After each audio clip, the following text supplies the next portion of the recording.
García. Quiero darles las gracias por el gran interés que han tenido en este tema tan interesante que es la luz y los distintos ámbitos y roles que cumple en la vida humana. El día de hoy tenemos un programa muy completo y muy entretenido que está dividido en 5 bloques. Les voy a ir presentando acá, si ven la presentación, vamos a tener un primer bloque sobre luz y salud, que va a durar, cada bloque dura 1 hora y media, donde vamos a tener presentaciones de entre 15 y 20 minutos de cada expositor y luego vamos a tener preguntas. Después tenemos un bloque de luz y ciudad. Luego, un Manos a la Luz, que le llamamos a un bloque que habla un poco de tecnologías, de iluminación y avances en innovación sobre distintos temas, donde vamos a tener a 4 empresas invitadas. Y en la tarde vamos a tener el bloque de luz y diseño y el bloque de luz y arte, para terminar bien inspirados este día de hoy. Entonces, bueno, les quiero dar las gracias nuevamente, también comentarles de que dentro de los asistentes tenemos personas de Chile, personas de Argentina, de México, de Colombia, de Ecuador, de Salvador, así que bienvenidos todos a esta gran comunidad de luz y luz, y esperamos que este seminario les traiga mucho conocimiento y nuevas redes también para seguir investigando sobre este tema. Vamos a dar inicio entonces al primer bloque de Luz y Salud con María de los Ángeles García. María de los Ángeles es académica del Laboratorio de Biología Celular de la Facultad de Ciencias Biológicas de la Universidad de Concepción. Ella se especializa en obesidad, pero también ha estudiado mucho los cronotipos y el ciclo circadiano. Así es que bienvenida, María de los Ángeles. Voy a dejar de compartir para que tú puedas compartir tu presentación. Les comento que vamos a tener entonces las 3 presentaciones. Va a estar María de los Ángeles, luego voy a estar yo, y luego el doctor Pablo Altschwager, que es oftalmólogo, y al final va a haber una ronda de preguntas, ya de cerca de media hora. Entonces les recomiendo que en el mismo chat ustedes vayan poniendo las preguntas y al final del bloque vamos a ir entregándolas, ¿ok? Bueno, Hola. gracias María de los Ángeles. Gracias, Jimena. Hola, buenos días. ¿Me escuchan bien? Bueno. Sí, perfecto. Como decía Jimena, mi seminario es parte de este bloque. ¿Sí? Les pido por favor si pueden apagar sus micrófonos durante las presentaciones. Gracias. Bueno, mi seminario es parte de este bloque de luz y salud. Y yo les voy a hablar de qué es el ritmo circadiano. Bueno, el ritmo circadiano son fluctuaciones regulares de procesos vitales como la temperatura corporal, la liberación de hormonas, la sensibilidad a las drogas y también los procesos de aprendizaje. Y estas fluctuaciones, ¿no es cierto?, se repiten cada 24 horas. Por eso se denomina ritmo circadiano. Circadiano, que del latín viene de circa, que significa alrededor, y dies, que significa alrededor del día. Esto es el concepto del ritmo circadiano, que también lo voy a mencionar como el ritmo biológico. Estos ritmos circadianos, entonces, están en todos los organismos, desde los organismos más simples, llamemos, por ejemplo, las bacterias, las arqueobacterias, que fueron los primeros seres vivos en el planeta, hasta los más complejos. Y todos ellos están ajustados a este movimiento rotacional de la Tierra y son ritmos entonces de 24 horas.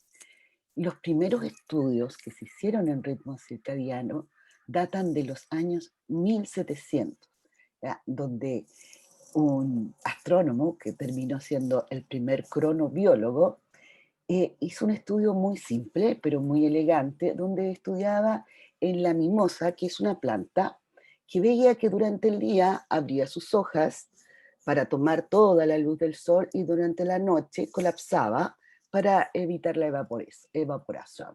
Entonces dijo, bueno, esto depende de la presencia del sol. Y tomó esta plantita y la puso en un recipiente, en un container sin luz.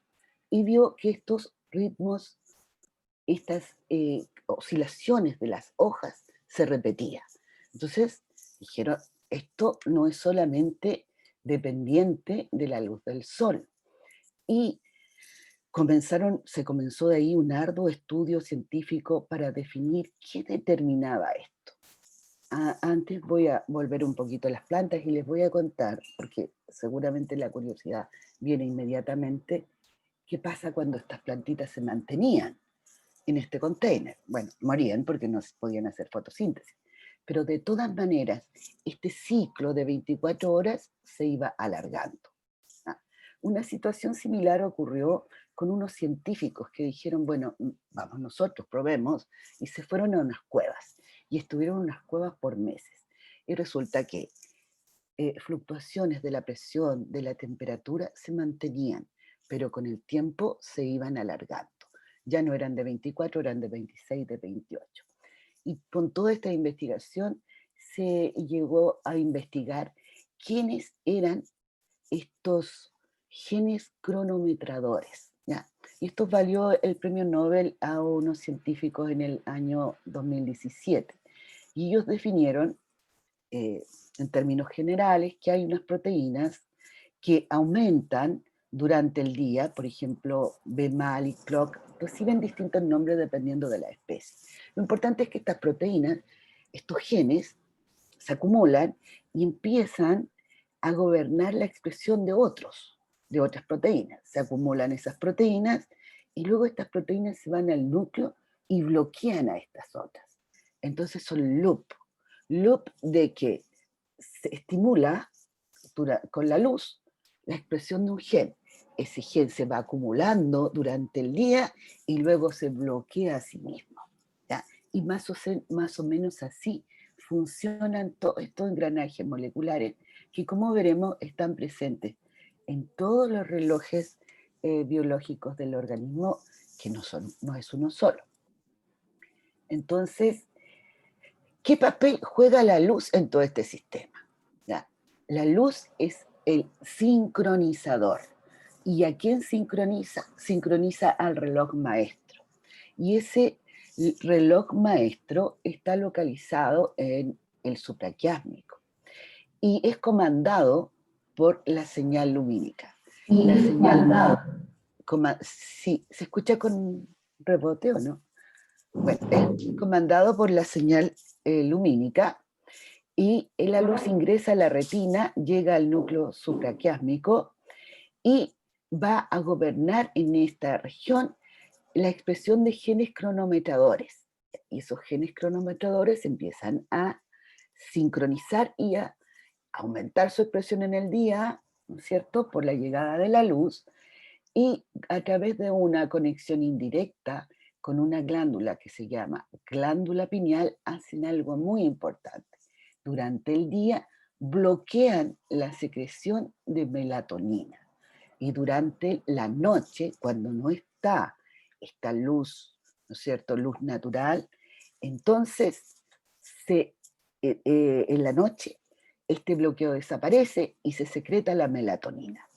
Y la melatonina es una hormona que al principio se pensaba que solo se sintetizaba en la glándula pineal. Últimamente se ha visto que hay otros tejidos que también la sintetizan. Lo interesante, entonces, es que esta melatonina tiene un freno. El freno lo da la luz natural. El freno desaparece durante la noche. Entonces nosotros en el primer momento del día, cuando despertamos, estábamos secretando melatonina y todavía estamos un poquito adormilados, y luego viene la exposición a la luz y cae la liberación de melatonina. ¿Ya? Entonces estamos atentos, aumentan otras hormonas, porque hay hormonas que son antagónicas, que cuando se secreta la melatonina, ellas no se secretan. O cuando ellas se secretan, que también es muy importante, disminuye la secreción de melatonina.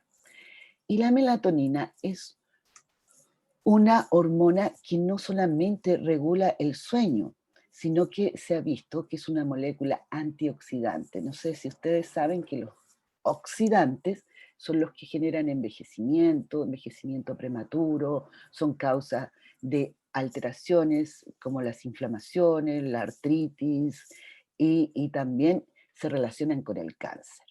Es un cronobiótico porque mantiene nuestra cronobiología funcionando bien. También se ha visto que es oncostático, o sea que detiene el desarrollo tumoral. Es un inmunomodulador, regula el sistema inmune y es una molécula antienvejecimiento. Entonces, es súper importante que nosotros mantengamos los ritmos circadianos para poder tener una buena liberación de melatonina. Eh, Como les decía entonces, existe un reloj central que coordina el funcionamiento de otros órganos. ¿Ya?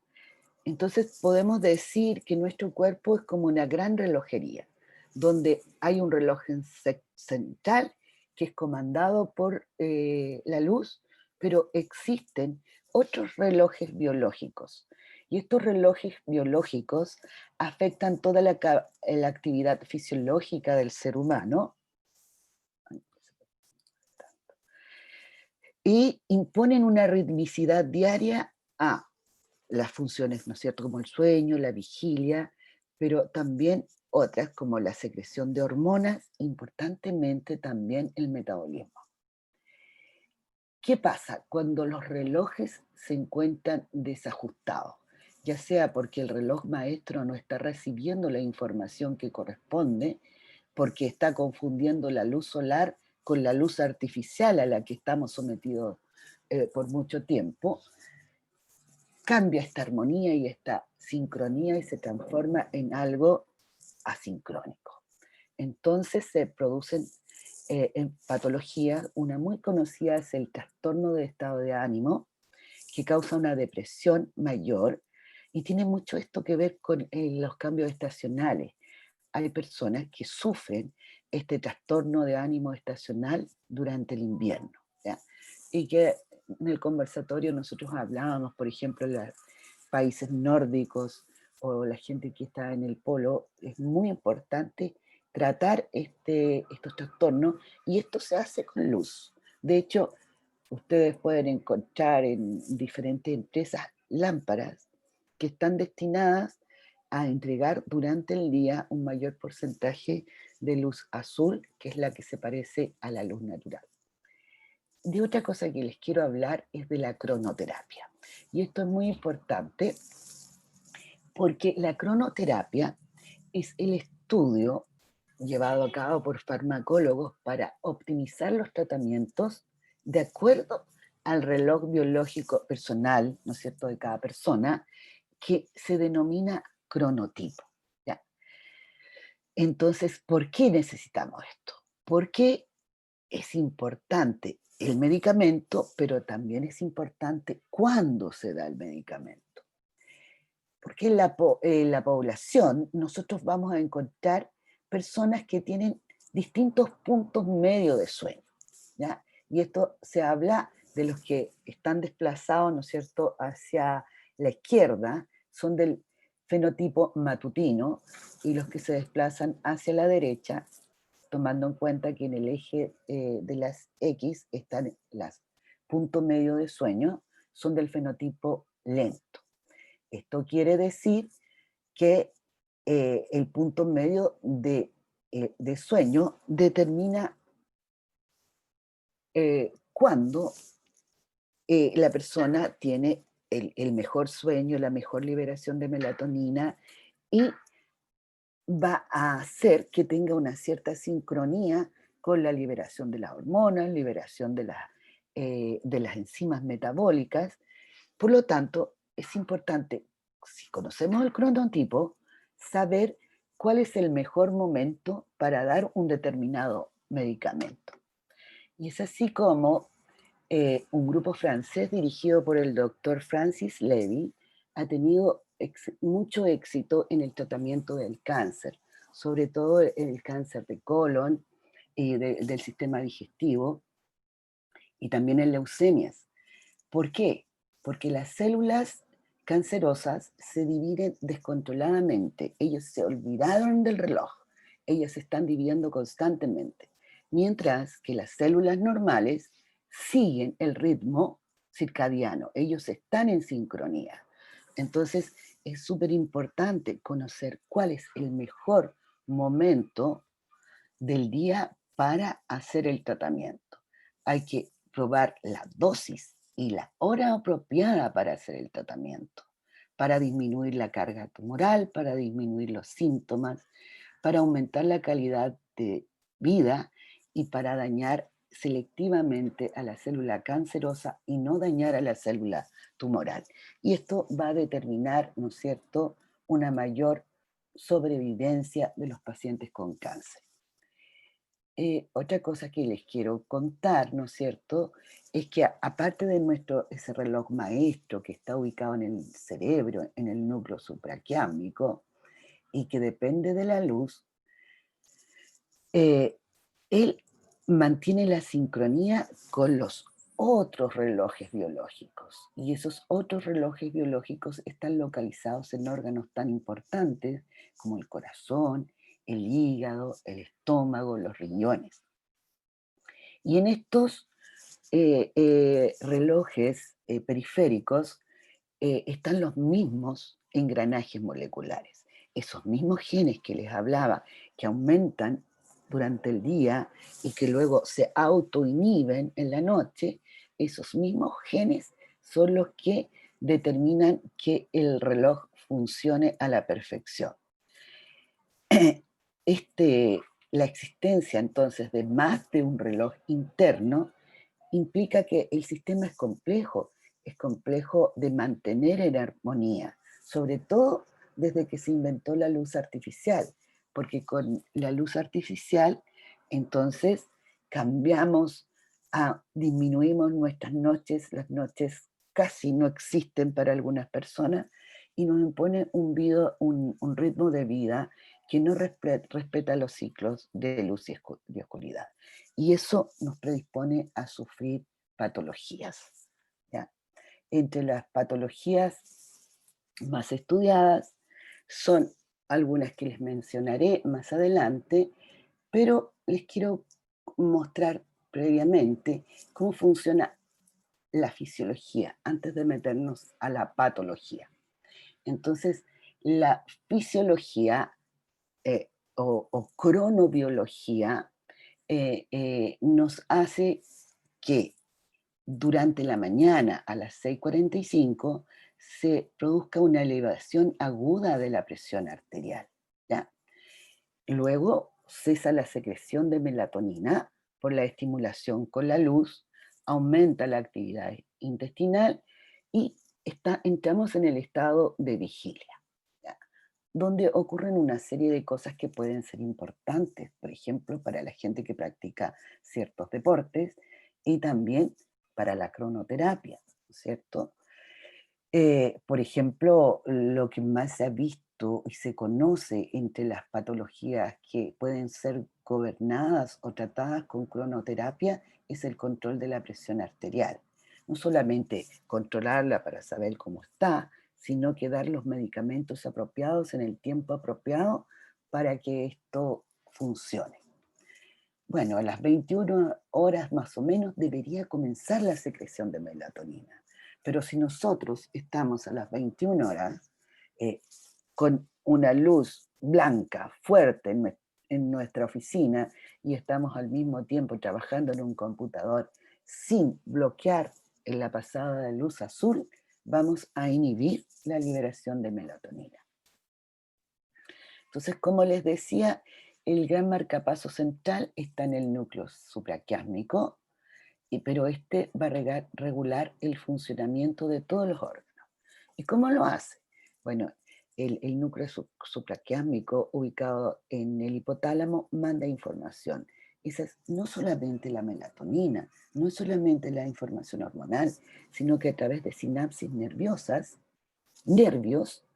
va a inervar los distintos órganos y los va a poner en sincronía. ¿Ya? Ahora, no es solamente la luz la única regulador. Tenemos otros reguladores. Por ejemplo, la temperatura corporal. Si nosotros estamos sometidos a mucha luz y la temperatura corporal nos dice es de noche y estamos en el computador con un gran porcentaje de luz azul, entonces ocurre esta sincronía. El órgano detecta, oh, estoy de día, pero la temperatura me dice que estoy de noche y se producen las patologías.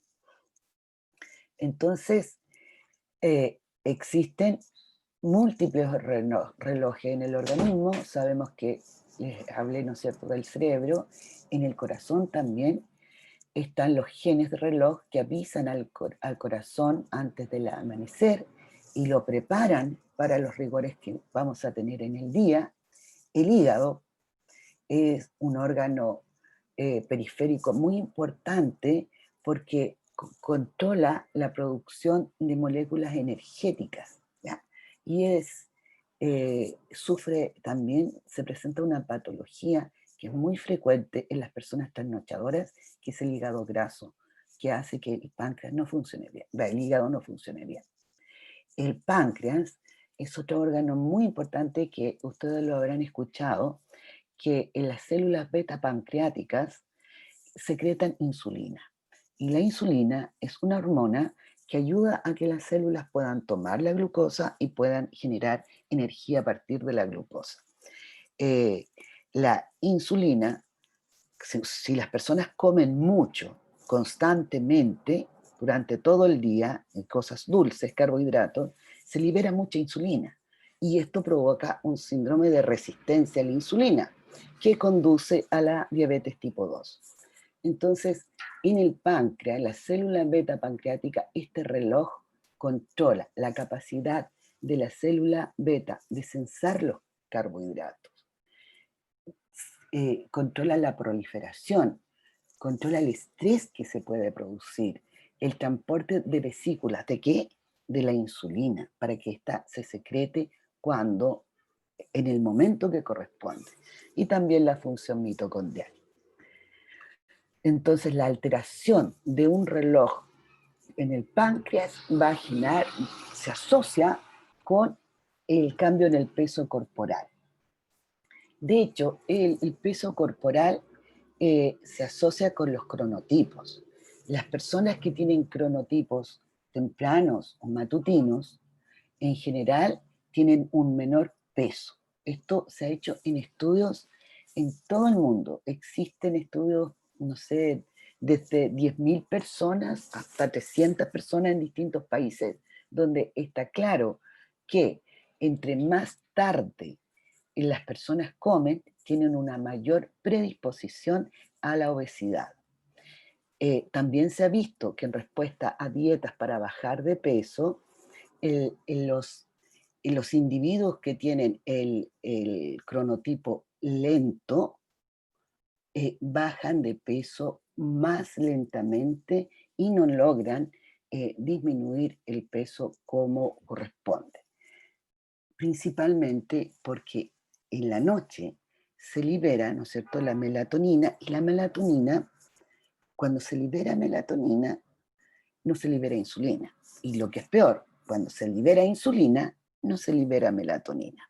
Entonces se arma un círculo vicioso, porque la insulina es una hormona que nos va a ayudar a tomar la energía, pero al mismo tiempo es adipogénica, o sea, genera grasa y nos llena de grasa en nuestro cuerpo.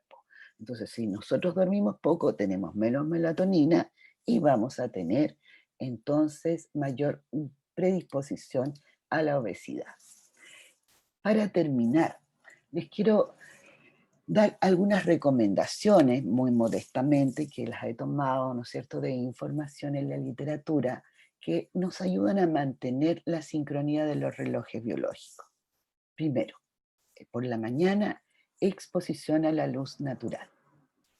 Segundo, y que es lógico, ¿no es cierto?, menos luz artificial durante la noche, menos celular, menos computador. Se puede usar aplicaciones que son Blue Blocker, que bloquean un poco la luz azul. Eso, tratar de usarlo 1 o 2 horas antes de dormir. También existen unas gafas que uno puede usar para bloquear la luz azul y trabajar con esas durante la noche. Ojalá dormir en una habitación oscura y más fría que la temperatura que tiene durante el día. Y una cosa muy importante para la alimentación, para mantener un peso normal y para ayudar a mantener el ritmo circadiano, es comprimir la ventana de alimentación a unas 8 horas. Comer de día, las ingestas más calóricas, ojalá por la mañana, y reducir la ventana a unas 8 horas. Pasar un buen número de horas sin comer. Eso es lo que les quería presentar y voy a estar atenta a sus preguntas. Muchas gracias. Muchas gracias, María de los Ángeles. Muy interesante la presentación. Si quieres, dejas de compartir ahora.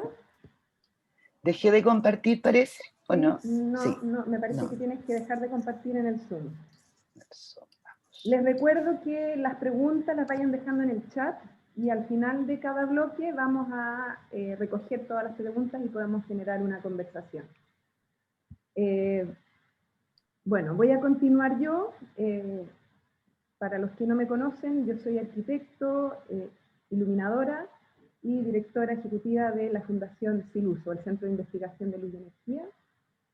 Voy a hablar hoy día sobre la complejidad de la luz como estimulador biológico. Un poco también retomando la presentación de María de los Ángeles sobre el ciclo circadiano, y vamos a hablar, les quiero hablar un poco de los efectos no visibles de la luz como onda electromagnética y que genera este estímulo biológico. Se hablaba de la importancia del sueño y de las múltiples funciones que se realizan durante la noche mientras dormimos, entre ellas la formación de la memoria, el procesamiento de la información, la eliminación de toxinas, la reconstrucción de las vías metabólicas, la reparación de tejidos y crecimiento y la redistribución de reservas energéticas. Las funciones corporales que se realizan durante el día y la noche, acá tenemos en gris lo que son la noche, como explicaba María de los Ángeles, la secreción de melatonina, que es esta hormona que no solamente nos permite descansar, sino que además es antioxidante, antienvejecimiento, nos ayuda a prevenir el cáncer y tiene muchas otras funciones. La hormona del crecimiento también se libera durante la noche, la temperatura corporal baja durante la noche, el cortisol, que es la hormona del estrés, también baja durante la noche y se libera durante el día con la luz solar. La testosterona también baja durante la noche y se libera a primera hora de la mañana. Y la actividad cerebral también baja durante la noche y se activa durante el día y nos permite estar más alertas con la luz del día. Entonces, según el doctor Russell Foster de la Universidad de Oxford de UK, los efectos generales de la disrupción del sueño y la alteración del ciclo circadiano a corto plazo nos puede generar una sensación de somnolencia, pérdida de la empatía, frustración, irritabilidad, reducción de la creatividad, baja atención, baja motivación, deterioro de la memoria y enfoque negativo. A largo plazo puede generar estrés psicológico, psicosocial, supresión inmunológica por la baja de melatonina, incremento de infecciones, por lo tanto, incremento del riesgo de cáncer, enfermedades cardiovasculares, incremento en el uso de estimulantes y de sedantes, el síndrome metabólico y la diabetes 2. Y en personas que son vulnerables mentalmente puede generar inestabilidad emocional, depresión, como la depresión estacional que comentaba María de los Ángeles, ansiedad, abuso de sustancias, alucinaciones, paranoia, manías, sentimiento de rechazo. Por lo tanto, es muy importante tomar este tema muy en serio. Y los principales factores para la detección de luz de las células ganglionales del ojo son la intensidad de la luz, la longitud de onda, que la vamos a explicar ahora, la hora del día en que percibimos ciertos tipos de luz, y el tipo de tarea, o sea, si es que estamos en una tarea que requiere estar en alerta o requerimos descansar. Primero vamos a hablar de la intensidad de la luz. Nuestro ojo humano es capaz de adaptarse a diversos niveles de luz. Los niveles de luz se expresan en lux, ya que eso se llama iluminancia, son los niveles de luz que nosotros percibimos con los ojos. A pleno sol, en un día despejado, el máximo de niveles que podemos captar son 100.000 lux, ya en un día despejado. Si es que estamos en un día nublado, percibimos 10.000 lux. Si estamos en un lugar interior, cerca de una ventana, vamos a tener 3.000 lux. En una oficina, aproximadamente, vamos a tener entre 300 a 400 lux. En un atardecer o en una exhibición museográfica, podemos llegar a los 50 lux. Una luz de vela a 1 metro son 1 lux, y todavía podemos ver, ¿cierto? Y la luz de la luna, en una noche oscura, pero con una luz de luna, podemos llegar a ver 0,01 lux, o sea, nuestro ojo está hecho para poder ver desde 100.000 lux a 0,01 lux con un día de luz de luna. Sabemos que en la noche, cuando estamos en luz de luna y 0,01 lux aproximado, nuestra pupila se dilata para hacer entrar la mayor cantidad de luz posible y las células fotosensibles del ojo que están en nuestra retina, que se activan durante la noche, se llaman bastones. Y tenemos millones de bastones en el ojo porque son los encargados de que en la noche nosotros podamos ver, a lo mejor no con detalle y con mucho color, pero sí son sensibles a la luminosidad. Durante el día, las células del ojo que se encargan de la visión en colores y en detalle se llaman conos. Después voy a explicar por qué tenemos 3 tipos de conos según la tonalidad de la luz que afecta a nuestros ojos, pero esos son los encargados de ver durante el día. Y como explicaba María de los Ángeles, tenemos estas nuevas células del ojo que son intrínsecamente fotosensibles, están en la retina y captan la luz y son las que llevan esa información al núcleo supraquiásmico para poder activar este ciclo circadiano y la liberación de melatonina o la supresión de melatonina. Estas células del ojo se activan principalmente con la luz solar, con una intensidad de luz ambiental al menos de unos 1.000 a 2.000 lux. No se activan durante la noche, por lo tanto son células que se activan durante el día. Luego hablamos de la longitud de onda. ¿Qué es la longitud de onda? La luz que nosotros vemos como blanca, la luz del sol, está compuesta de muchos colores. Por eso cuando llueve y hay sol, nosotros vemos el arco iris, que es lo que ustedes ven acá abajo. Pero ese arco iris, que a ese arco iris se le llama espectro de luz visible, tiene distintas longitudes de onda. La luz sabemos que es una onda electromagnética, ¿cierto? Que tiene una longitud. Y las luces violetas y azules tienen longitud de onda corta. Las luces cálidas, o sea, anaranjadas y rojas, son de onda larga. Tenemos estas células que les comentaba que son los conos, que algunos son sensibles, son conos S, se llama, que son sensibles a las luces más azules. Los conos M son los sensibles a las luces verdes, y los conos L son los sensibles a las luces más cálidas y más rojas. Y los bastones, que son los que les comentaba, funcionan durante la noche, nos permiten ver durante la noche, son sensibles a los azules y los verdes, o sea, están más o menos en el centro de este espectro. Y resulta que las células ganglionales IPRGC son sensibles a la longitud de onda que en promedio más o menos está en los 460 nanómetros. Eso quiere decir que son principalmente sensibles a la luz azul. Por eso vamos a hablar mucho de la luz azul hoy día. Ya María de los Ángeles habló de los anteojos y los filtros que bloquean la luz azul, porque sabemos que la luz azul principalmente genera un efecto en el organismo que tiene que ver con esta sincronización del ciclo circadiano. Entonces, atentos que estas células del ojo que detectan la luz solar son principalmente sensibles al espectro azul de la luz. Entonces, si nosotros vemos distintas fuentes de luz, acá tenemos la luz del día es rica en todos los colores. Por eso cuando nosotros vemos el arco iris, vemos todo el espectro de los colores de luz. Y acá tenemos dos ejemplos de la emisión espectral de dos fuentes de luz artificiales. Recordar que todas las luces blancas, ya sean natural, la luz natural o las luces artificiales, tienen en su interior una composición espectral de colores con distintas longitudes de onda según los colores que tienen como composición. La luz cálida, acá tenemos un LED cálido, tiene principalmente una luz que está en el centro del espectro y mayor cantidad en amarillos y naranjos, por lo tanto es una luz que nosotros vemos más amarilla, ya más cálida.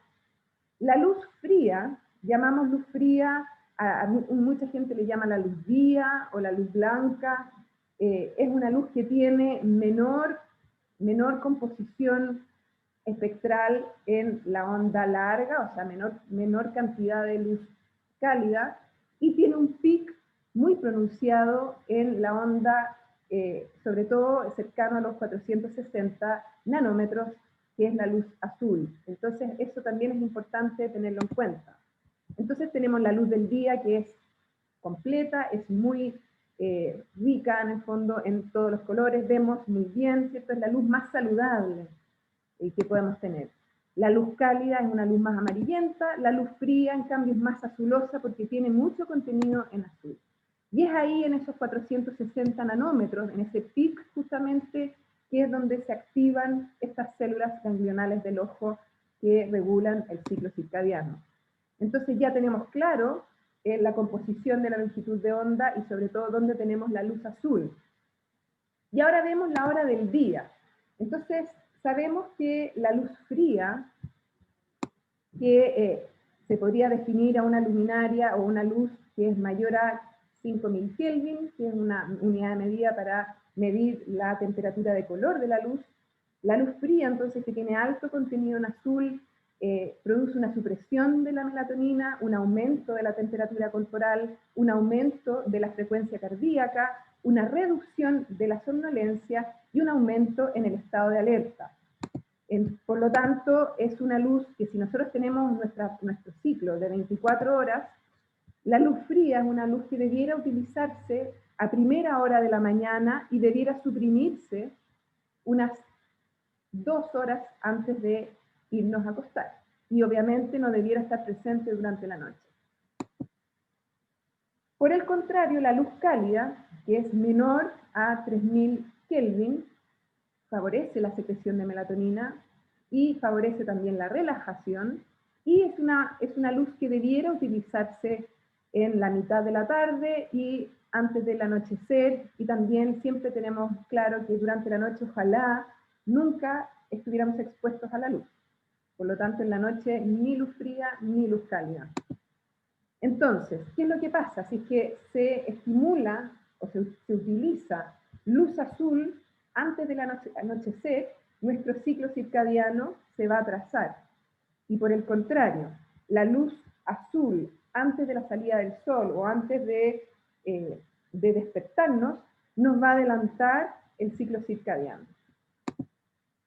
Y finalmente está el tipo de tarea, que tiene que ver con en qué momento del día, pero también para qué necesitamos la luz, sabiendo el efecto que produce la luz en nuestro organismo.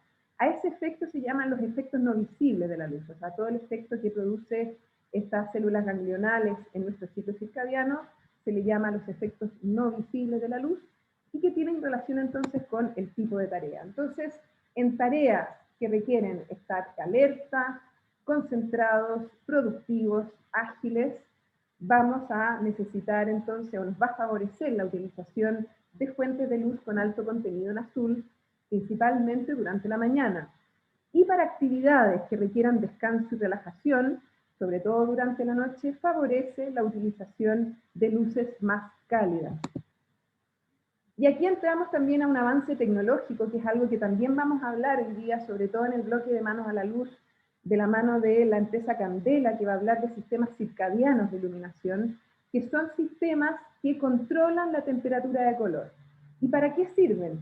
Sirven sobre todo para espacios y tareas visuales de larga permanencia, por ejemplo, un colegio, por ejemplo, una oficina, pero también y sobre todo para espacios hospitalarios de larga permanencia, como podría ser la habitación del paciente. Este paciente puede estar semanas o meses en una misma habitación donde no siempre va a estar expuesto a la luz natural, y durante la noche, por lo general, existen las prácticas de sobreiluminar cuando entre una enfermera, o tener los niveles a 100 lux, que es muchísimo para la noche, lo que hace que los enfermos que están internados en un hospital o en un recinto hospitalario tengan un muy mal sueño y por lo tanto arrastren todas las consecuencias que les mencionábamos anteriormente. Para eso entonces existen estos sistemas que regulan la temperatura de color y que regulan también la intensidad de luz. Entonces permiten que durante las mañanas se utilicen luces con mayor intensidad y con temperaturas de color más frías, con más presencia de azules.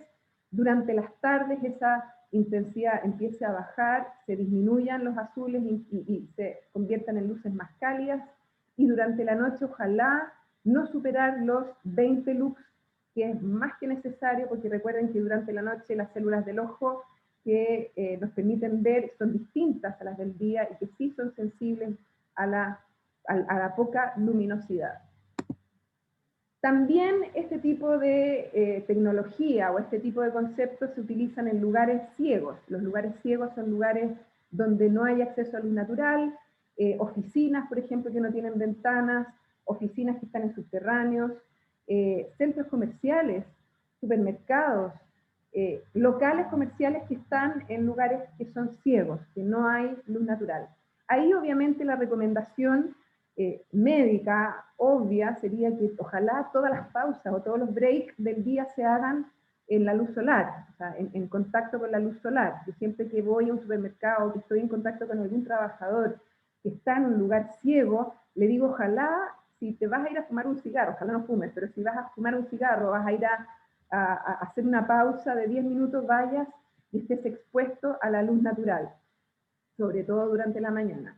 Pero lo que les comentaba, estos sistemas de regulación de temperatura de color también nos permite el adecuar el ambiente lumínico según la tarea y la hora del día. Entonces, en este caso, este es una cafetería de un banco en Alemania donde se diseñó un muro ciego que no tiene luz natural, con este gran mural que pareciera ser una vista a un parque y que durante el día tiene una luz fría y durante la noche o en el atardecer se transforma en una luz cálida. Y eso psicológicamente, por una parte, genera una sensación de estar al exterior, pero además, mediante este estímulo biológico de la luz, también permite que ese trabajador o esa persona pueda regular su ciclo circadiano. Y por último, el trabajador nocturno. Acá hay un tema muy, muy importante y que todavía está en estudio, que son los trabajadores que realizan turnos durante la noche. Yo he tenido la oportunidad de conocer a varios y que han arrastrado luego muchos efectos secundarios. De hecho, hay empresas donde no permiten que un trabajo con turnos se prolongue por más de 5 años, ya que puede arrastrar todos estos efectos a largo plazo. Pero ahí también existen formas, mediante este cambio de temperatura de color, de poder regular un poco el ciclo circadiano de esos trabajadores. Por último, comentarles de este estudio que se realizó el año 2017 en una sala de cardiología en 196 pacientes de cercano a los 65 años de edad, donde se intervinieron en distintas habitaciones con esta iluminación que cambia la temperatura de color, con este gráfico donde en la hora del día no solamente se cambiaba la temperatura de color, acuérdense que 3000K es temperatura de color cálida, por lo tanto, durante la noche y durante el atardecer, después de las 6 de la tarde, bajaba la temperatura de color a luz cálida, y durante, sobre todo entre 10 y 12 del día, subía la temperatura de color a 6000K, una luz con alto contenido en azul, pero además con un nivel de luz mucho más alto que el resto del día, y con eso se podía no solamente regular el ciclo circadiano, sino que además mejorar la duración del sueño, que aumentó en un 7,3% durante 5 días. Por lo tanto, existen estudios, no es el único, hay muchos estudios que evidencian que un buen uso de sistemas de iluminación dinámicos que regulan la temperatura de color y también el brillo de la luz, afectan en el rendimiento, en la productividad y también en la calidad del sueño de los usuarios. Entonces es pensar en poner el usuario hoy día en el centro y no solamente la luz como solamente la función de ver. Entonces, como conclusión, y esta conclusión es muy parecida a la que decía María de los Ángeles, si queremos una buena calidad de sueño, primero tenemos que estar en contacto con la luz natural, ojalá durante la mañana, directamente al sol, utilizar luces con mayor contenido de azul durante el día, no más allá de las 6 de la tarde, durante el atardecer entonces utilizar luces más cálidas que fomenten la relajación y que nos permitan secretar esta hormona tan importante para nuestra calidad de vida, que es la melatonina. Con eso termino. Muchas gracias.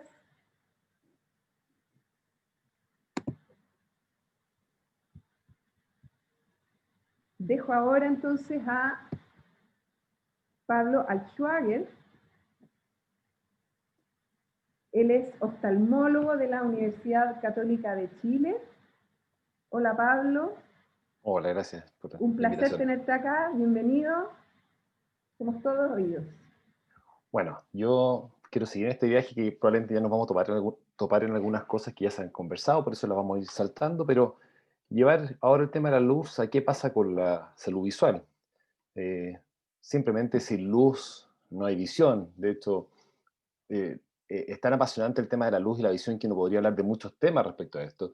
Tan simple como que el mundo lo vemos de colores, no porque sea de colores, sino porque la luz, entre comillas, lo pinta de colores. Es la luz que se refleja en distintas formas en los distintos objetos y que nuestros ojos, producto de estas células que tenemos, lo van a percibir con un tono u otro por el estímulo que nos hace llegar a nuestro cerebro. Pero en el fondo son superficies que reflejan esta onda electromagnética en distintas formas, y eso hace que nuestras células se estimulen de distintas formas y que nosotros las percibamos como colores. No voy a entrar acá en el detalle de la luz visible, ya lo mencionamos, pero es solo una fracción muy pequeña de este espectro gigante que son las ondas electromagnéticas. ¿Y por qué mencionarlo? Porque el Sol es un emisor tremendo de onda electromagnética y nosotros solo percibimos una parte de esta. Pero no significa que solo la luz visible llegue a nuestros ojos. También hay parte de la luz no visible, como es la luz ultravioleta, que también llega a nosotros y también como parte de la luz infrarroja. La luz tiene que pasar por distintas estructuras, aparte de venir desde el caso de la luz solar, aparte de venir desde el Sol y pasar por nuestra atmósfera. En el caso de nuestro ojo ya la luz tiene que pasar por distintas estructuras, la córnea, que es el lente que tenemos sobre la parte de color de nuestros ojos, sobre el iris, pasar por la cámara anterior, entrar a través de la pupila, cruzar el cristalino, cruzar el humor vítreo y llegar finalmente a la retina, donde tenemos estas células que permiten percibir la luz. Tenemos, como lo mencionaba antes, los 3 tipos de conos, tenemos los bastones, y que efectivamente los bastones nos hacen ver, por ejemplo, en la noche, permiten captar luz mucho más tenue, pero no nos permite percibir colores, si bien el espectro que la estimula es muy parecido al espectro de alguno de los conos, no nos hace percibir luz en color, ¿ya? Pero nos hace percibir esas formas. En cambio, cuando la luz es más intensa y logra estimular a los conos, nos hace percibir colores, y según en qué porcentaje estimula uno u otro, va a ir generando distintas interacciones que nos llevará a percibir distintos matices de colores. Y bueno, es fundamental para la visión la luz, pero estamos llenos de todo tipo de dudas y mitos. ¿A quién no le dijeron cuando chicos, oye, leer con poca luz te puede dejar ciego? Si vas a ver televisión, a uno le decían apaga la luz, a otro le decían prende la luz, tienes que usar lentes antirreflejos para ver pantallas porque si no, no puedes verla, o tienes que usar filtros de luz azul para trabajar con computador. Entonces la idea es poder conversar un poquito de algunos de estos detalles, tratar de despejar qué es mito y qué es realidad, porque obviamente tenemos que tener una relación súper sana con la luz. La luz no solo tiene riesgo, tiene beneficio. Ya lo dije, la percepción visual se basa en percibir la luz. ya lo hablaron en las charlas previas, la regulación del ciclo circadiano. Podemos agregar lo importante que es la luz como fuente de producción de vitamina D en nuestra piel. Se logra activar y formar la vitamina D gracias a la llegada de algunos rayos de ultravioletas B. Y también, lo voy a mencionar al final de la presentación, los estudios actuales que muestran cómo la luz podría disminuir la aparición de miopía. Entonces, cuando vemos los riesgos de la luz, yo pongo como tres grupos. ¿Ah? Tenemos esta luz que no vemos, que es la luz ultravioleta, que es la que más nos puede dañar la visión. Tenemos daños extraoculares en nuestra piel, todos los riesgos de los cánceres de piel. Tenemos daño en la superficie de nuestros ojos, también hay cánceres que afectan a la superficie de nuestros ojos, tanto la conjuntiva, la córnea, los mismos párpados, la piel de los párpados. Daño en el ojo mismo, la misma radiación UV va generando también un daño del cristalino que en el tiempo se va a ir degenerando y irá a formar una catarata. Y también cuando la luz ultravioleta pasa y puede penetrar el ojo, también puede favorecer el daño a nivel de la retina. Afortunadamente tenemos mecanismos de protección para que la luz ultravioleta no llegue a la parte más profunda de nuestros ojos, a la retina, pero bajo distintas circunstancias pudiera ocurrir. También tenemos un daño de la luz visible, propiamente tal, que hace que las células a nivel de retina tengan que funcionar muy activamente y eso genera elementos que generan un estrés oxidativo y que daña las estructuras también del ojo. Y también tenemos un daño térmico. ¿Quién no se acuerda de haber tomado una lupa para quemar quizás un papel? Nuestros ojos, cuando estamos mirando una fuente de luz y la miramos fijo, concentramos toda esa luz en un punto y eso también genera un daño térmico. Hace un mes estábamos preocupados del eclipse y hablábamos de no mirar la luz directamente, el sol directamente, porque esta luz se concentra y genera un daño, tanto por este daño oxidativo como por un daño térmico en la retina. Y tenemos finalmente el tema de la luz azul, que está muy fuerte en este último tiempo. Y en ese quiero detenerme un poquito más. ¿Por qué la preocupación por la luz azul? Y esto surge, un poco porque lo mencionamos antes, la alteración del ciclo circadiano, y me quiero detener en dos puntos, en el cambio de la luz artificial y en el daño ocular. Desde años atrás ha habido toda una política a nivel gubernamental y empresarial de llevar a fuentes de menor consumo de energía precisamente por un tema de preservación de las fuentes no renovables y por un motivo también de disminuir la contaminación en general de nuestro planeta. Eso ha llevado a que para disminuir el consumo de energía hemos cambiado las fuentes de luz y pasamos de estas ampolletas incandescentes a estas ampolletas de bajo consumo y de las ampolletas de bajo consumo llegamos finalmente a las ampolletas LED. Esto un poco lo que mostraba antes Jimena, el fondo de la luz del sol, como tiene un componente, su espectro lumínico tiene de todos los espectros en todos los colores. Y cuando vamos a mirar la luz incandescente, también tiene luz azul, pero tiene predominantemente un espectro en el área de los rojos. Las luces estas de bajo consumo, que son similares a los tubos fluorescentes, pero en pequeñito, tienen varios pics en distintos espectros. Y ahí tienen un pic en luz azul, tienen un pic en verde, un pic en el anaranjado. Y los LED tienen este pic predominante, en el fondo, si bien el predominio es más hacia los colores más cálidos, tienen este pic en la luz azul, que es el que ha alertado a algunos del daño que pudiera provocar o la alteración que pudieran provocar en nuestro cuerpo. Ya lo mencionaron, la luz azul me activa, ¿ya? Y yo les diría, en principio, este es el principal efecto que podemos tener con la luz azul. Hoy por hoy, la desregulación de nuestro ritmo circadiano, esta desincronía que mencionaban anteriormente, el que está más demostrado que ocurre como efecto de la luz azul. Entonces, ¿por qué viene este temor de qué pasa con la luz azul y los ojos? Porque hay, en fondo, evidencia desde hace mucho tiempo, en fondo, que la exposición de ciertas estructuras del ojo a la luz azul pudiera generar daño. Pero la pregunta es, bueno, ¿de dónde surge toda esta información? Encontramos estudios, por ejemplo, que hacen cultivos celulares de células de la retina y las exponen a distintas longitudes de onda, y cuando las exponen a longitudes de onda en el espectro del azul, efectivamente se genera muerte celular y una desorganización del tejido. Pero son cultivos celulares, son condiciones artificiales, no están protegidos con todos los mecanismos que nuestros ojos tienen para cuidarse de la exposición a luz azul, y también las fuentes que se usan de luz azul, no solo basta que tenga una longitud de onda en el azul, sino también influyen las intensidades, y muchas veces las intensidades con que se usan en estos estudios son muy superiores a lo que nuestro organismo está expuesto en el día a día. También hay algunos estudios en animales, en cómo esto podría condicionar también el desarrollo de sus estructuras retinales. Hay estudios en ratones, hay algunos estudios a nivel de superficie ocular también en ratones de cómo la luz azul podría generar algunos daños. Pero nuevamente el pero que hay que poner acá es que las intensidades de luz azul que se utilizan en todos estos estudios son simplemente demasiado altas respecto a las luces que nos encontramos en el día a día. Pero qué bien, este último año vino este boom producto del COVID, de que todo pasó a ser virtual, estamos en lo mismo momento ahora, de hecho estamos acá frente a esta presentación, ustedes van a estar hoy día durante todo el día frente al computador, pasó todo lo recreativo, lo laboral, a estar en una pantalla. Entonces viene el temor de, bueno, ¿qué pasa? Estamos con muchas más horas en la pantalla, entonces quizás este poquito que estábamos no era problema, pero ahora que estamos mucho más, esto me va a generar un daño. Entonces, en paralelo a esto, yo veo que la gente empieza a tener más molestias visuales, por lo tanto, a veces nos apresura a decir, bueno, teletrabajo, telestudio, estamos más tiempo en la pantalla, me molesta más los ojos, bueno, conclusión, es la luz azul.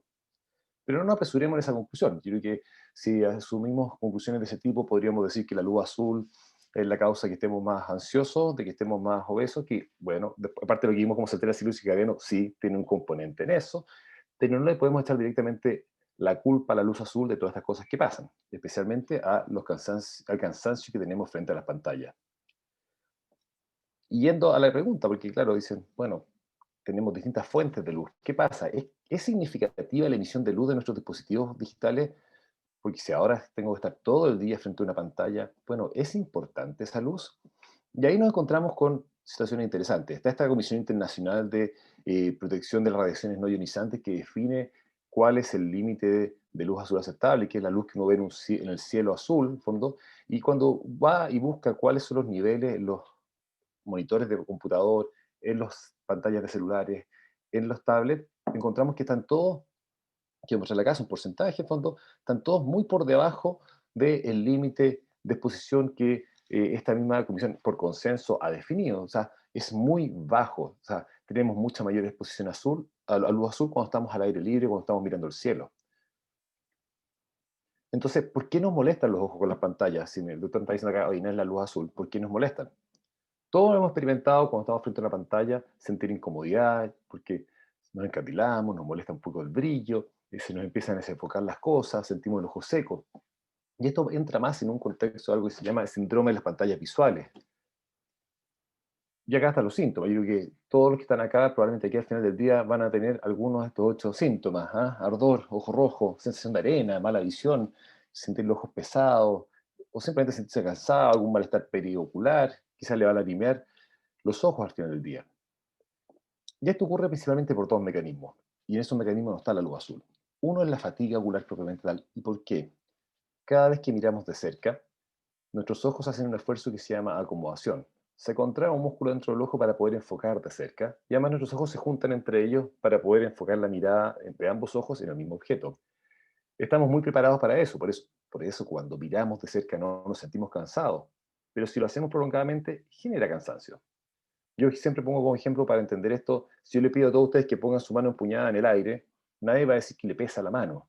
Pero si yo les digo que mantengan la mano empuñada en el aire durante una hora, o durante el rato que dure esta presentación, que va a ser menos, les aseguro que al terminar la presentación les va a doler la mano, les va a doler el brazo, y no es que estén enfermos, simplemente estamos sobreusando un mecanismo que está preparado para usarse, pero no de forma continua, sin pausa. El otro mecanismo que genera molestias oculares es el ojo seco. Entonces, voy a entrar después en el ojo seco. Quiero contarles qué hacemos entonces con la fatiga ocular producto de estar prolongadamente frente a la pantalla o mirando de cerca. De hecho, esto también les puede pasar la fatiga por mirar de cerca cuando estamos mucho tiempo viendo un libro también. Y acá la clave es dosificar. En el caso del uso de pantallas, bajar el brillo y también la distancia.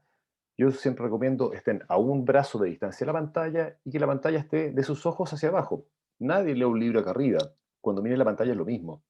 Muchas veces por trabajar mejor compramos pantallas más grandes, la ponemos frente a nosotros, dejando el centro de la pantalla a la altura de los ojos. No, tenemos que dejar la zona superior de la pantalla frente a los ojos para que podamos ver la pantalla de una manera descansada, cómoda, como es más fisiológico. Si no, finalmente, ¿qué pasa? Terminamos con molestias periculares o terminamos levantando nuestra cabeza, contracturando el cuello y teniendo dolores de cuello o dolor de cabeza en la zona posterior.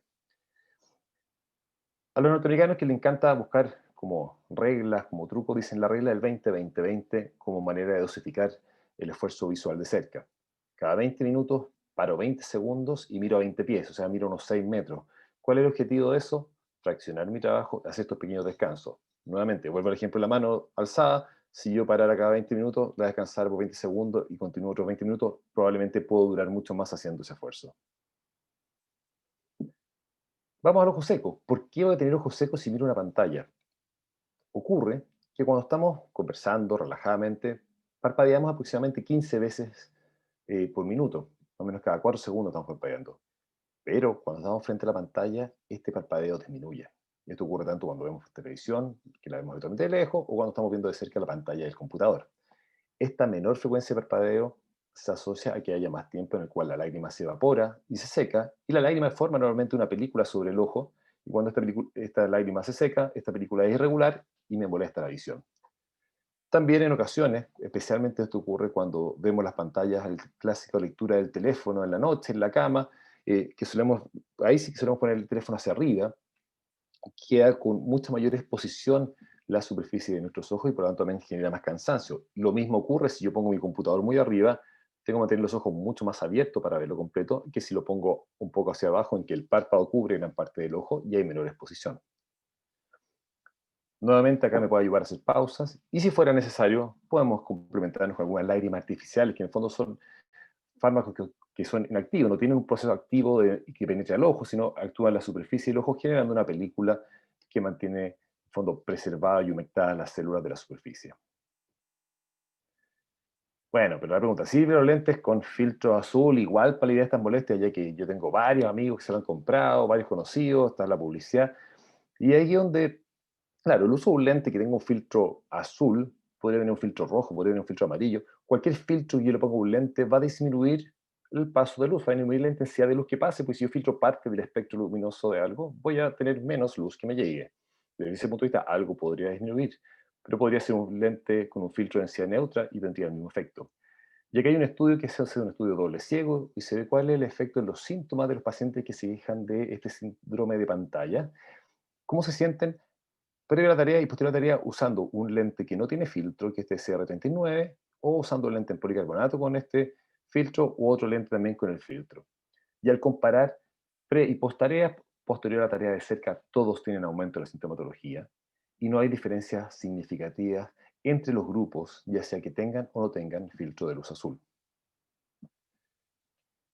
Por lo tanto, aquí la clave es, siempre me encantaría tener una solución como mágica, pero eso a veces el lente suena como, oh, la solución mágica, te compras un lente y se te va a pasar todo. No, acá pasa porque busquemos una posición adecuada, que hagamos pausas adecuadas y hagamos un buen uso de nuestros ojos. Si las molestias son persistentes, una vez que yo he hecho las pausas, que yo manejo mi posición, importante también tener un examen oftalmológico porque hay algunos otros problemas visuales que se pueden acentuar con el uso de pantallas y por lo tanto ser más significativas las molestias por eso. Entonces es importante estar seguro que no haya ningún diagnóstico atrás. Y acá yo también quiero desmitificar los famosos lentes de descanso. Para descansar uno tiene que descansar. Los lentes de descanso podríamos llamarlo algún lente de alguna persona que tiene un problema de aumento, un vicio de reflexión pequeño, que no le molesta en el día a día, pero que frente a actividades de más esfuerzo visual sí se le hace importante esa molestia. Y en ese caso pudiera usar un lente. Pero no hay lentes para descansar. Así como no hay medicamentos que reemplacen el efecto de dormir en la noche, no hay lentes que reemplacen a un buen descanso visual. Volvamos a los beneficios, quedémonos con cosas positivas respecto a la luz. Quiero destacar la disminución de la miopía como beneficio de la luz. ¿Por qué tan importante? En el mundo ha estado aumentando de manera importante la incidencia de miopía. Y alguien podría decir, bueno, es que es solo un problema de lente, no importa. La mayoría de las miopías son solo un problema de lente, sí, las personas que hablamos de los cortos de vista, que les cuesta ver de lejos. Pero cuando las miopías son muy altas, y esto ocurre muchas veces cuando parte muy precozmente la miopía, se puede acompañar de otras enfermedades de la retina a mediano y largo plazo, desprendimiento de retina, glaucoma, degeneración de la mácula por la miopía. Entonces, hoy día hay esfuerzos importantes a nivel mundial de tratar de disminuir la edad en que aparece la miopía, porque además, entre más precoz es peor su evolución, y que por lo tanto también disminuya la incidencia también para que haya menos personas miopes. Y esto viene de observar poblaciones en Asia que cambiaron de una contexto rural a un contexto urbano y vio cómo explotó la incidencia de miopía. Llegan a tener algunos grupos poblacionales hasta un 80-90% de prevalencia de miopía, siendo que venían de tasas muy bajas. Entonces, cuando se empieza a analizar estos factores, se encuentra que, y hay unos estudios acá muy interesantes hechos en Australia, otros en Singapur y otros en Taiwán, que la mayor tiempo de actividad al aire libre reduce la prevalencia de miopía. De hecho, cuando se compara población de pacientes de Singapur con población de pacientes australianos, cuando se ve que hay una diferencia, porque tenían mayor exposición a luz ambiente, tenían menos miopía. Y esto está por lo que decía antes Jimena, la iluminación que hay en el ambiente. Recuerden, el sol da 100.000 lux, un día nublado da 10.000 a 15.000. Adentro de la casa súper iluminada, una súper oficina, tenemos 300, 400. O sea, por más que se vean súper iluminados, no tenemos toda esa iluminación que necesitamos para inhibir el crecimiento del ojo y la aparición de la miopía. De hecho, estar bajo la sombra de un árbol al aire libre tiene mucho más iluminación que estar metido en la tienda más iluminada del mall que se nos ocurra imaginar. Y esto no es solo una relación que se haya visto en dos grupos poblacionales. En este grupo de Taiwán, una población de alumnos preescolares, se le cambió la actividad con fondo escolar. Y acá desde el 2001 hasta el 2010, ya cuando empiezan a aparecer las evidencias, se incorporan actividades al aire libre, aumentando la exposición de los niños en esta etapa a la luminosidad ambiental, y se ve cómo los niños que vienen aumentando con sus problemas visuales, con disminución de agudeza visual, empezaron las incidencias nuevamente a bajar cuando se implementaron esta intervención. O sea, no es solo una cosa estadística, sino el hacer la intervención de aumentar la exposición a luz ambiente sí disminuye la aparición de la miopía. Igual, vos solo a comparar y mostrarles lo que quizás ya destacamos antes de las diferencias de iluminación. Miren acá, en un campo al aire libre, afuera, en un día cualquiera, fondo cerca de un árbol, al fondo podemos ver eh, cómo es la iluminación a las distintas horas del día, bajo el árbol, cómo es, pero adentro de la casa simplemente es como si no existiera. ¿Ya? Por más que veamos, para la función de nuestro ojo y de crecimiento ocular es como si no existiera. Y volvamos, ya que estamos haciendo los niños, volvamos un poquito a la pantalla. ¿Qué pasa con los niños y las pantallas? Porque uno dice, bueno, es que los niños están con las pantallas, hemos escuchado que eso le va a dar más miopía, entonces decimos es la luz azul. No, no es la luz azul y no es el hecho de hacer actividades cerca. Pero cuando hago más trabajo en pantallas, hago menos exposición a mi actividad al aire libre, estoy menos al aire libre. Por lo tanto, eso me lleva a una mayor incidencia de miopía y esto ocurre a menor edad y finalmente esto me genera problemas a futuro a nivel de salud poblacional. Sí que luz me preocupa, la luz que no vemos, la radiación UV. ¿Ya? Siempre aquí hay que proteger los ojos. Nos llega principalmente radiación ultravioleta de tipo A, algo ultravioleta tipo B que se absorbe en gran parte de la atmósfera. La UVC no llega porque se absorbe en la atmósfera, pero ojo que hoy día están de moda estas lámparas de esterilización que producen rayos ultravioleta C y eso genera un daño importante en general en la superficie del ojo. ¿Ya? Cuidado, no hay que usar esas luces en lugares donde están las personas, donde se pueden usar, pero no puede haber nadie que sin protección cerca. Y acordarse que el daño por la radiación UV es acumulativo y cualquier ahorro en exposición UV nos va a proteger de una enfermedad a futuro. Por lo tanto, usar protección que puede ser lentes con filtro ultravioleta, gorros y evitar las horas de mayor radiación. Todo esto evita la exposición a la radiación UV, pero no evita que tengamos exposición a la luminosidad, a la iluminación ambiente que sí favorece el desarrollo sano del ojo y la disminución de la miopía. ¿Ya? Pero acordarse que en este caso lo que no vemos es lo que más nos daña, no es la luz azul per se, no es en el fondo las pantallas, sino en el fondo lo que más nos daña son la presencia de radiación ultravioleta que tenemos al aire libre. O sea, la gran fuente hoy día de radiación UV adentro de las casas no son las pantallas de los computadores, no son las ampolletas LED, incluso los tubos fluorescentes tenían un cierto grado de emisión de radiación UV. No, los LED no tienen, pero sí estas luces de radiación, precisamente de estilización, sí tienen y pueden ser una fuente de daño importante. De hecho, uno ya ve que hay pacientes que llegan consultando por esto, cosa que no debería ocurrir. Y para terminar, solo recordar que nuestros ojos están en constante exposición a la luz para cumplir su función, y por lo tanto, cuidar que nuestra exposición a la luz sea segura, y esto nos permitirá mantener nuestra visión y poder usarla de manera también confortable. Así que eso quería compartirles hoy día, y también feliz de poder conversar ahí con las preguntas. Muchas gracias, Pablo. súper interesante y creo que las tres presentaciones fueron muy complementarias y creo que dan un panorama bastante completo sobre el efecto de la luz en la salud física, mental y visual. Quiero aclarar solamente el tema de la luz UVC, la radiación UVC. En el bloque, en tercer bloque, en el Manos a la Luz, va a haber una empresa que se llama FPS Iluminación, donde van a hablar sobre la radiación UVC, que efectivamente no se puede usar en presencia de personas. Por lo tanto, tienen que estar siempre complementadas con algún sensor de presencia. ¿Ya? Eso es súper, súper importante. Pero bueno, ahí nos van a contar más acerca de eso.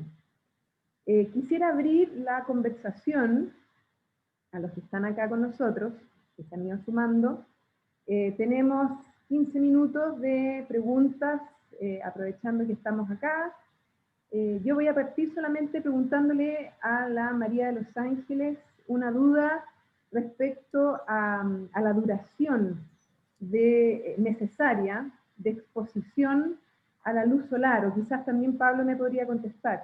¿Cuánto es lo recomendable que se debiera usar la exposición a la luz solar o a la mayor luz azul? A ver, yo te diría que depende de muchas cosas. Primero, depende de tu estado de salud. Una persona que tiene, no sé, lupus, por ejemplo, debe evitar la luz solar, pero entonces tiene que tomar menos tiempo, pero debería tomarlo, y sobre todo en la mañana, porque entiendo que tiene menor radiación ultravioleta, y que es la que te va a causar daño. Entonces, la luz de la mañana es muy positiva, y no sé, no te podría decir cuál es el mínimo, ni tampoco un máximo, pero yo creo que unos 15 minutos es recomendado. No sé qué opinas tú, Pablo. Yo creo que lo primero es diferenciar estar en exposición directa a la radiación solar versus estar en un ambiente iluminado, que son dos factores súper distintos. ¿Ah? Y la recomendación es estar en un ambiente iluminado. ¿Ah? No es la radiación UV, por ejemplo, en el caso de los ojos, la que disminuye el crecimiento del ojo, sino es la exposición a mayor luminosidad. De hecho, los estudios hablan de al menos unas 2 horas por día. Son casi 18 horas que se recomiendan a la semana de exposición en los niños a mayor luminosidad ambiente. Y vuelvo a hacer el énfasis de luminosidad ambiente, porque el niño puede estar en la sombra de un árbol y tiene mucho más luminosidad, tiene varias decenas más de luminosidad que lo que tiene estar dentro de una casa, por muy iluminada que esté. Entonces el énfasis va a eso, diferenciar iluminación de radiación directa. Y también hacer un énfasis respecto a la protección que hay que tener frente a la radiación UV, que esa hay que tenerla siempre. Acordarse que la radiación UV no la vemos, pasa igual a través de las nubes, y también tiene como todas las ondas electromagnéticas, también tiene procesos de reflexión. Se refleja en superficies y también nos llega. Entonces a veces no tenemos directamente la llegada de la luz del sol, pero por reflexión nos llegue, también nos puede generar daño. Entonces, en fondo, yo separaría el concepto iluminación, iluminancia del concepto de radiación directa UV. Perfecto, claro.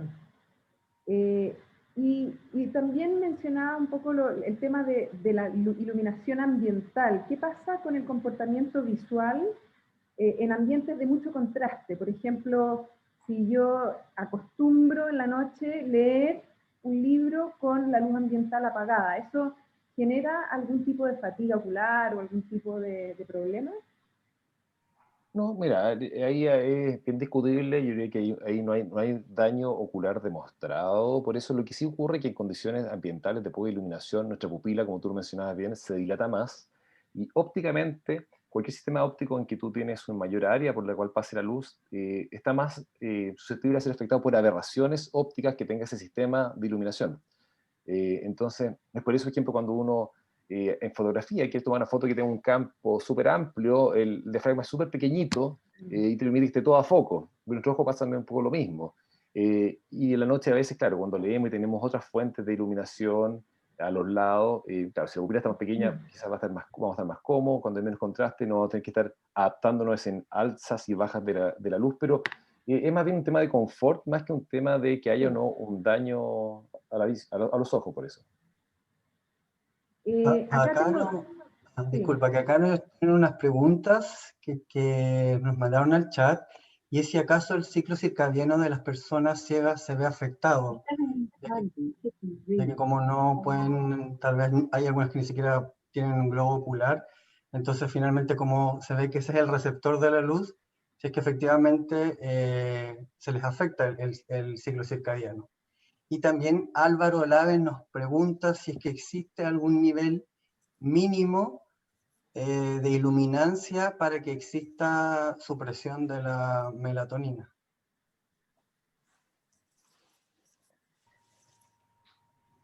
A ver, Eso lo partamos dejo. con la primera pregunta, que es de Mileva Pacheco.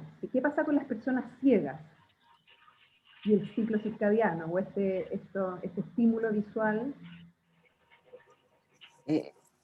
Yo podría dar mi opinión al respecto, y es que las células que determinan la visión, conos y bastones, si generalmente son los afectados las personas ciegas, son independientes de las células que sintetizan el pigmento químico que permite la detección de la luz, y que es la que se comunica con el núcleo supraquiásmico, que son las células ganglionares. Entonces, si las células ganglionares no están afectadas, el ritmo circadiano debería ser normal. Pero la verdad es que los trastornos circadianos dependen del tipo de ceguera y son bastante frecuentes en las personas ciegas. Sobre todo en aquellos que no tienen la percepción de la luz, o sea, que sus células ganglionares están afectadas. Eso te podría comentar, pero depende del tipo de células que estén afectadas. Como para complementar esa pregunta, el estímulo lumínico tiene que entrar por el ojo, por el aparato visual, o no sé, quizás o puede entrar por la piel, por ejemplo. Si yo saco un brazo al sol y tengo exposición solar mediante alguna parte del cuerpo y no necesariamente los ojos. La detección de la luz se produce en distintas partes del cuerpo, pero la que estimula el núcleo supraquiásmico, que es este reloj maestro que controla los otros relojes, es la que va por vía ocular. Perfecto. Álvaro, yo no sé si Álvaro quieres decir tú mismo la pregunta, porque habla de... ¿estás ahí, Álvaro? Sí, acá estoy. Hola. Hola, Álvaro. Hola. Bien. Más que nada mi pregunta iba en relación a la iluminación artificial, pensando en tener una iluminación que tenga presencia de luz azul. Si existe algún nivel de iluminancia como mínimo que empiece a generar como esta supresión de la melatonina.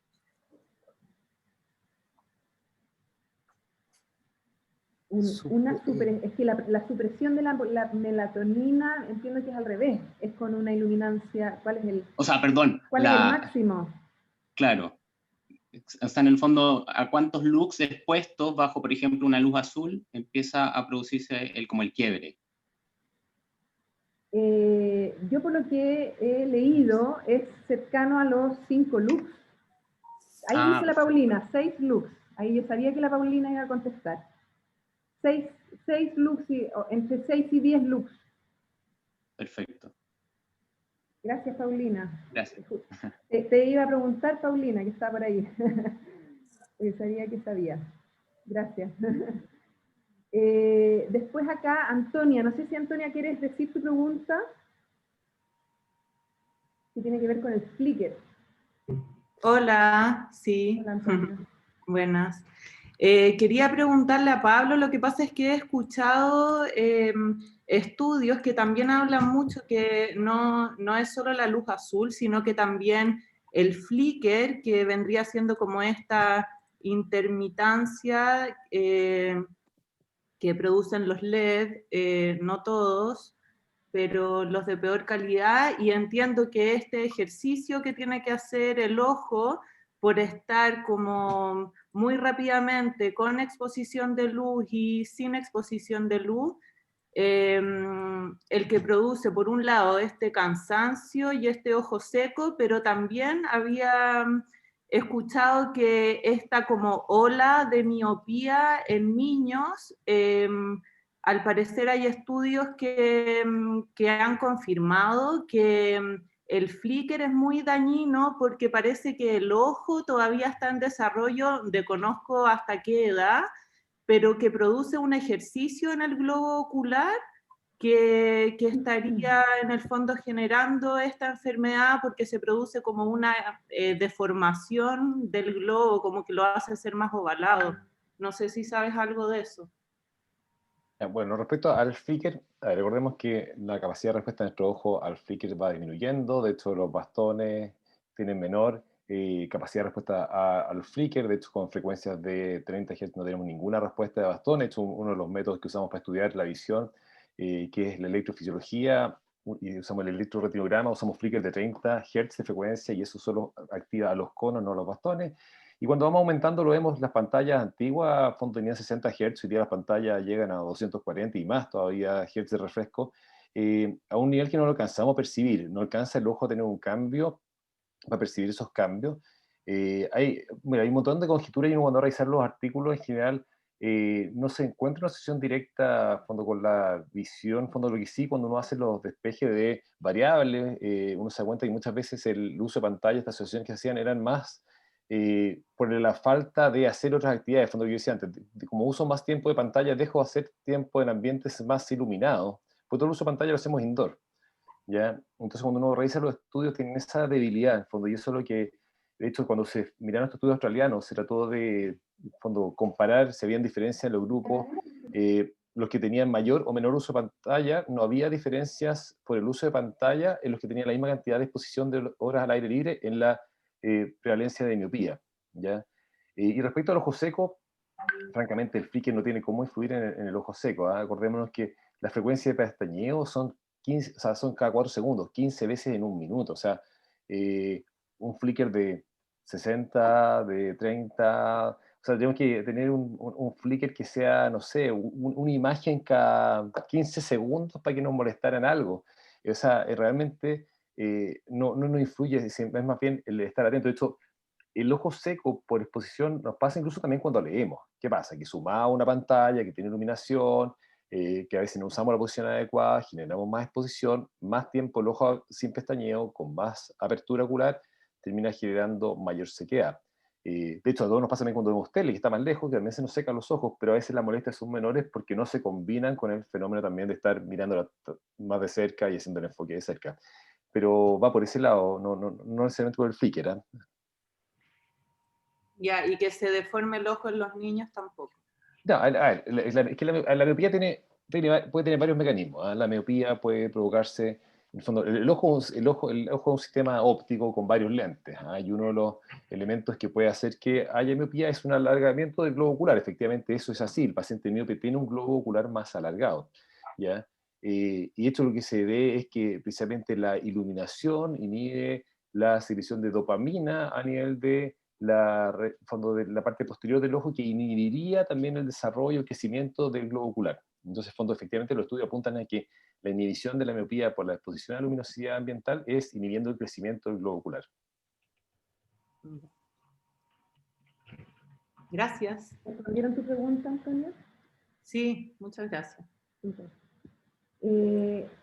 Aquí María del Mar, que está presente, María del Mar Gandolfo, que es nuestra invitada del segundo bloque, quiere complementar la pregunta de Álvaro Olave acerca de los niveles mínimos, o sea, o máximos en realidad, en los cuales la luz azul inhibe la producción de melatonina. Paulina Villalobos decía que entre 6 y 10 lux en cuanto a la luz azul monocromática, pero cuando estamos hablando de una luz blanca, que incluye no solo el azul, sino que también otros espectros, puede ser entre 50 y 100 lux. ¿Correcto, María del Mar, que estás por ahí? Ahí está. Sí, así es. Estudios, todavía se están analizando mucho los estudios, pero lo que sí que se ha podido ver es que prácticamente hasta 5000 Kelvin En niveles por debajo de 20-30 lux prácticamente no afecta a la secreción de melatonina, es decir, afecta muy poquito, puede disminuirla un poco. En exposiciones durante 2 horas. Hay que tener también en cuenta el tiempo de exposición. Y para temperaturas de color bajas, 2000-3000 Kelvin, casi hay que llegar a los 100 lux para que empiece a haber una inhibición importante de la melatonina. Entonces, dependiendo de la cantidad de luz azul que tenga la fuente y del nivel, sí que empieza una disminución. Pero digamos que en valores por debajo de los 50 lux y temperaturas de color por debajo de los 4000, la inhibición es relativamente baja. Y por debajo de los 20 lux, que es lo que se utiliza más en el alumbrado público y es lo que tengo más estudiado, prácticamente es inicua. Y de hecho, para conseguir niveles altos de inhibición de melatonina para trabajo, se recomienda estar por encima de los 500 lux. Y eso pensando en una fuente de luz que tiene alto contenido en azul, en espacios de trabajo. En espacios de trabajo con alto contenido azul, pues los niveles que se piden son un poquito menores. Si estás en 4000 Kelvin, sí que tienes que ir a esos 600-700 lux o incluso más. Y con temperaturas de color más frías, de 5000, 6500, siempre hablando de tecnología LED, por hablar ya solamente de una tecnología, porque si no las temperaturas de color tampoco sirven, pero dentro de una misma tecnología podemos referirnos a ellas, estaríamos hablando de niveles más bajos, 400 o así, para la inhibición total. Pero claro, es verdad que en la noche inhibiciones del 20% pueden ser ya significativas. Entonces, ahí sí que los niveles tienen que ser mucho más bajos y las temperaturas de color calidad, como fenomenalmente habéis explicado a lo largo de la presentación. Perfecto, muchas gracias, María del Mar. Voy a leer las dos últimas preguntas, ya que estamos terminando este bloque. Francisco Matamoros habla de la importancia de relación de contraste entre la tarea visual y el ambiente visual. ¿Existen ahí algunas normativas que indican esta relación que tiene que haber entre tarea visual y ambiente visual? Y va a tener que ver justamente con los niveles de iluminancia que requiere la tarea visual. Y en una proporción de eso va a ser la iluminación del ambiente visual. Entonces, tiene mucho que ver con el tipo de tarea. No hay una relación que sirve para todos los casos, ¿ya? Existe la normativa europea de la CIE, donde se establecen esas relaciones según la tarea visual. Francisco, perdón. Ahí estás. ¿Qué tal? Buenos días.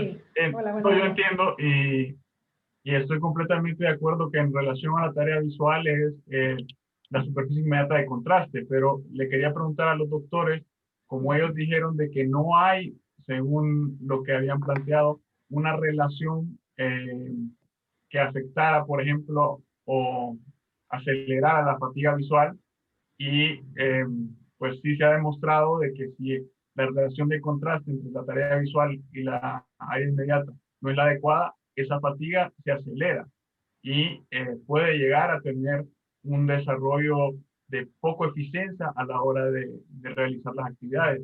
Quería saber qué opinan ellos al respecto. A ver, solo para aclarar, en fondo, es que hay un montón, cuando uno se analiza, el fondo se estudia, hay un montón de cosas que uno dice, esto es lo óptimo, pero cuando uno mira en la práctica diaria, en lo cotidiano, el uso de iluminación es tan deficiente por las personas, algo tan simple como que el no meterle mano a el brillo y el contraste de una pantalla que uno utiliza para trabajar, y ahí entran factores subjetivos. Reconoce también que la percepción visual, una cosa es el fenómeno biológico per se, pero también es otro el fenómeno de percepción visual que está muy también marcado por lo psicológico. Y es ahí donde también tenemos que ver cómo eso influye. Entonces, claro, uno cuando planifica lugares de trabajo, y como lo dijo Jimena, quizás cuando uno planifica lugares, hay ciertas normativas para ciertas actividades, para ciertos lugares, pero cuando uno va al caso individual, hay que ver que también la percepción visual también matiza un poquito el cómo uno se enfrenta a la molestia visual con el tipo de actividad. Entonces, yo creo que también hay que tener esa flexibilidad. Yo creo que no existe una regla para todos. Si una persona se siente confortable bajo ciertas condiciones de iluminación, que venga otro a imponerle, oye, no, tú tienes que hacerlo así porque va a ser mejor.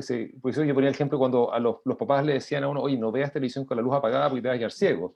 No leas con esto porque te va a pasar.